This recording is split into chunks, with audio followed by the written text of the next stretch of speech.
Hi, everyone, and welcome to Talk 53. Now, over the last year, we have learned an awful lot about disinfecting and sanitizing, hand washing, making sure it's 20 minutes, singing happy birthday, coughing into the crook of our arm, wearing masks, all that kind of thing, distancing. And it's all been a bit overwhelming. But as time has gone on, perhaps we've begun to think, well, our homes are okay because there's only us that are in here. We hardly go out anyway. And perhaps your home, you're not cleaning in the way you did at the beginning of the pandemic.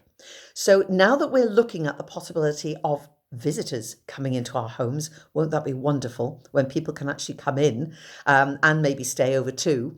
We might need to look at cleaning our homes again. Now, I'm not trying to teach grandmother to suck eggs here, but sometimes it's worth hearing a couple of wee things that might make you think again.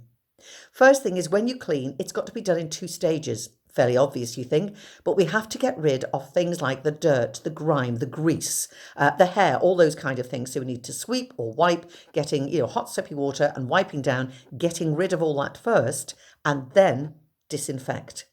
Otherwise, what you're doing is just applying disinfectant over dirt, which isn't going to work, and you're not doing either job very well at all. Number two, could you perhaps introduce a rule of leave shoes at the door? Make your home a shoe-free zone. So when people arrive, and if we do it straight away from when this all starts again and people are allowed to come into our homes, we can attribute it to the pandemic, to COVID restrictions, all that kind of thing, and ask people if they don't mind, could they take their shoes off at the door? Shoes will not only bring dirt and grime into your home, but they will also bring in germs. And we don't want that. We don't want any more problems. We don't want all the figures to go sky high and then us to go back into a lockdown again. So we know that a lot of the rate of infection is increased when people are in our homes, mainly through breathing.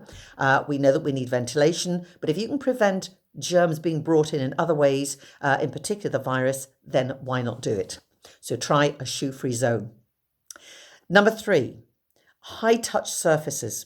Now, we've heard a lot about these, but it really is worth considering giving these special attention. Again, they need to be cleaned and then disinfected. We're talking about things like door handles, banisters, also things like switches, light switches.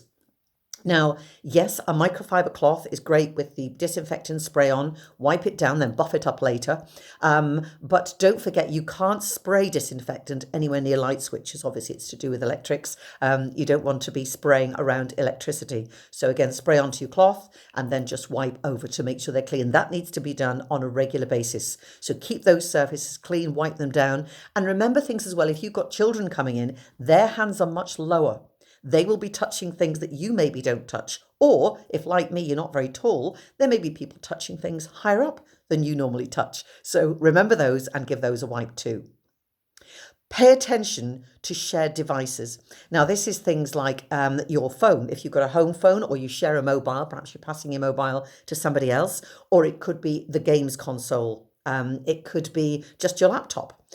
Many of these things are used by different members in the house. And if people come in, it's tempting to say, oh, have you seen this? You get your iPad up, you open it up and show them photographs, but you pass it to them. Again, this is cross-infection. The germs are being spread around. So what we need to do is give those a clean too. Obviously, get rid of any dust and things, a feather dust or something like that. Wipe it again with a microfiber cloth. If you want to get in between the buttons on something like your keypad, then try and use a cotton bud. It's very successful, works very well. So think about anything that's shared. Steam power. Have you ever invested in a steam cleaner? They are remarkable things that they not only get rid of the dirt and the grime and the grease, but they also will get rid of virus and germs. So wonderful if you can afford one, but do be careful on the surfaces on which you use them. Things like laminate floors, you'll have to go perhaps with the manufacturer's instructions. You don't want to go and lose your way there and ruin your floors. Clean your cleaning cloths regularly. Now, you may already do this very, very well and very regularly, but we need to think about that. We also need different cloths for different jobs. If you've done one cloth, so you've got your microfiber cloth and you've got it in the kitchen, you wiped all the surfaces down, it's best to use a different cloth to do the disinfecting. Otherwise, what you can be doing is just moving bacteria from one place to another. And that applies if you're using it in a different room. Try and have different cloths for different rooms. Then wash them all together, make sure they're thoroughly washed, and then hang them out to dry if you can. In the air, if they're in sunlight will actually kill a lot of bacteria as well. So if you can, hang them out, and also every now and again, put them in the washing machine and give them a really thorough washing. Then we move on to making your disinfectant work harder, we need to make sure that we're giving it enough time to work. So when you've sprayed a surface with your disinfectant, leave it for about a minute before you wipe it clean. It's giving it time to kill all the bacteria and virus and all those germs. Once you've done all that, you've got everywhere beautifully clean, you can just sit back, relax, and await your wonderful visitors, who we will all rejoice in having in our homes again. So, a good spring clean on the cards maybe for this week? Get to it, your home will be gleaming. Take care now. Bye.